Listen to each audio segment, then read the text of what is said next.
Magandang gabi mga kapuso. Ako po ang inyong Kuya Kim na magbibigay sa inyo ng trivia sa likod ng mga trending na balita. Kung sino siguro ay masusubok ang pasensya kapag na-stuck sa traffic sa EDSA. Pero paano lang ang mga motorista sa China? Ang traffic kamakailan sa isang toll station doon umabot di umano ng halos 24 oras. Sa drone footage na to, makikita kung paano namula ang kahabaan ng pinakamalaking toll station pa man din sa China, ang Wushuang Toll Station. Ang 36 lanes nito na puno na tinatayang 120,000 sasakyan na naipit sa bumper-to-bumper na traffic sa loob ng halos 24 oras. Naku po! Ang mga na-stranded sa toll station, mga nagsiuwi ang motorista na nakipagdiwang sa National Day celebration ng China. Dahil dito, nakiusap ng otoridad sa mga residente na iwasan na ang dumaan sa toll station at sa halip maghanap na lang ng alternatibong ruta. In-extend na rin ang operasyon ng subway at bus sa lugar. Pero hindi raw itong kauna-unahang pagkakataon na magkaroon ng kilo-kilometrong traffic jam sa China. Taong 2010, libo-libo motorista rin ang na-stuck sa traffic sa isang highway sa Beijing ng mahigit isang linggo. Pero maniwala kayo o hindi pa rin ito pinakamahabang traffic congestion sa kasaysayan. Anong bansa nga ba ang may hawak ng notorious na Guinness World Record? Kuya Kim, ano na? Ang may hawak ng Guinness World Record para sa longest traffic jam sa kasaysayan, hindi ang traffic jam sa China o di kaya ang nakakainit sa ulo na traffic sa EDSA. Ito'y naitala noong February 16, 1980 sa Lyon, France at nag-stretch ito hanggang sa kabisera ng bansa ng Paris. Ang naturang traffic jam ay habang 176 kilometers. Singlayo ito na distansya mula Maynila patungong Nueva Ecija o di kaya ay Paatimonan, Quezon.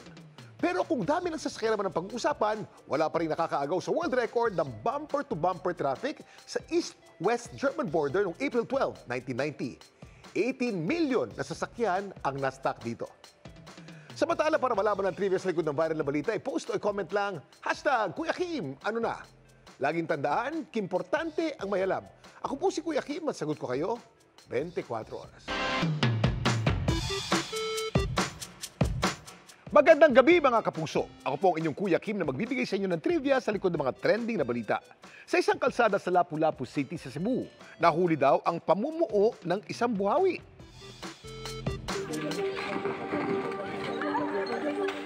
Ang ating mga kababayan sa Cebu, tila sinusubok ni Inang Kalikasan.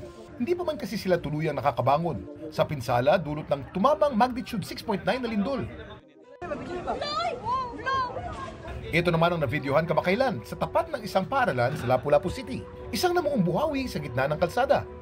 Ang video, kuha ng mga estudyante ni Teacher Ira.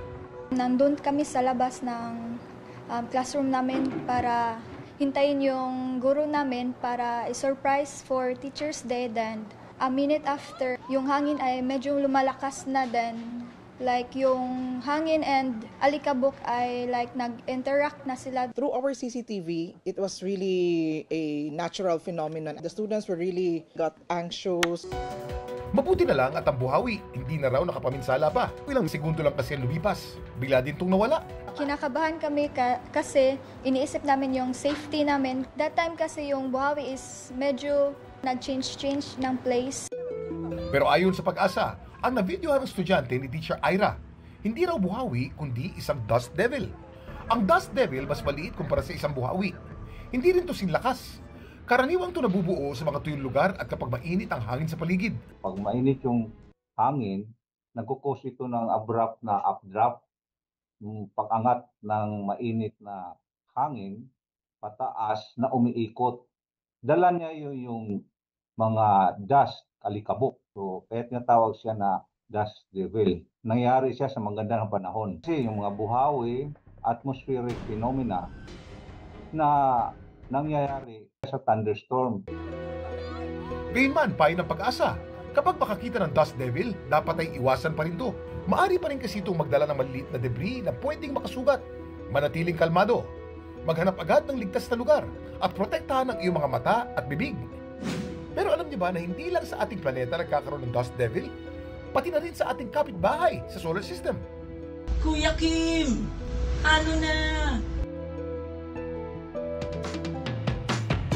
Sa videong ito, nakuha ng Perseverance rover ng NASA. Makikitang pamumuo ng mga dust devil sa surface ng planetang Mars. Pero di tulad sa dust devil dito sa ating planeta, ang mga Martian dust devil di hamak na mas malaki. Maring umabot daw sa daan-daang metro hanggang ilang kilometro ang taas nito. Yan ay dahil mas mahina ang gravity sa Mars, kaya mas madaling tumaas mga dust devil doon.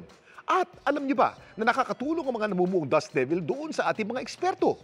Nililinis kasi nito ang mga solar panels ng rovers, kaya mas tumatagal ang buhay ng mga naturang robot. Samantala, para malaman ang trivia sa likod ng viral na balita, i-post or comment lang, #Kuya Kim, ano na? Laging tandaan, kimportante ang may alam. Ako po si Kuya Kim at sagot ko kayo, 24 oras.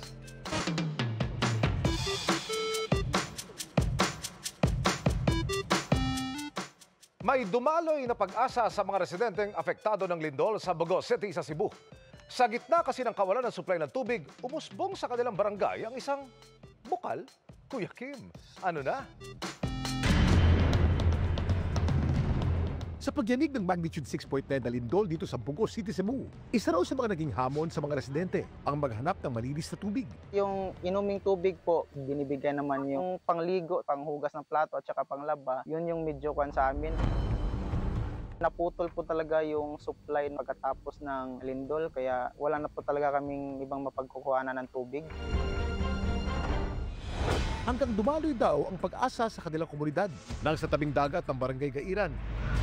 Meron silang nadiskubre, isang bukal. At ang tubig daw na dumadaloy dito, napakalinaw. Crystal clear po talaga siya, hindi talaga nauubos yung tubig dito.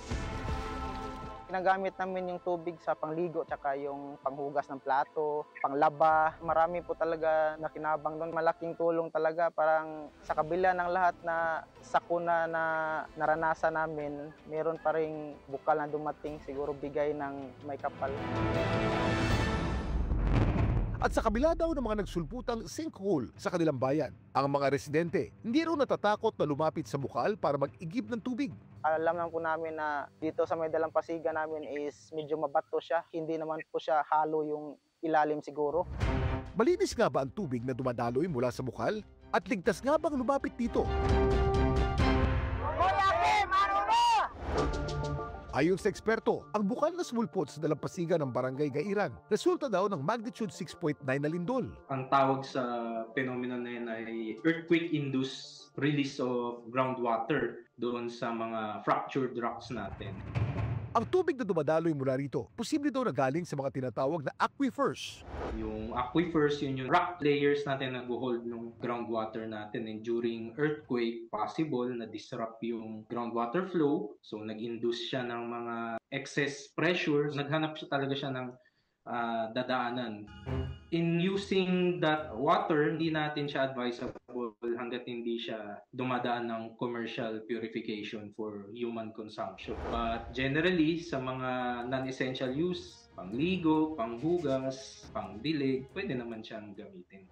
Pero hindi ba delikado para sa residente na lumapit sa bukal? When we speak on a geological timeline, in the future, pwede siyang maging sinkholes. But for now, early stage pa lang yan. Mahalaga rin na mapag-aralan ito ng kinaukulan. In-assess na po siya, pero as of now, hindi pa talaga siya na-focus kasi yung inuna pa talaga yung paglalagyan talaga ng mga IDPs natin. Laging tandaan, importante ang may alam. Ito po si Kuya Kim nagpapaalala, sa gitna ng sakuna, may dadaloy at dadaloy na pag-asa.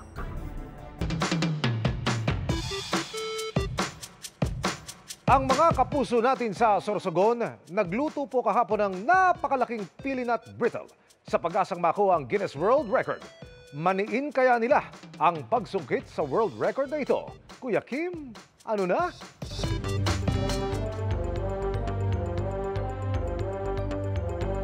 Abala kahapon ng magiging 200 volunteers sa Provincial Gymnasium ng Sorsogon. May niluluto kasi silang world record attempt. Ang kanilang balak, masungkit ang Guinness World Records para sa largest nut brittle in the world. Para magawa ito, gagamit ito ang mga nagluluto ng 1,400 kilos ng pili nuts mula sa mga magsasaka.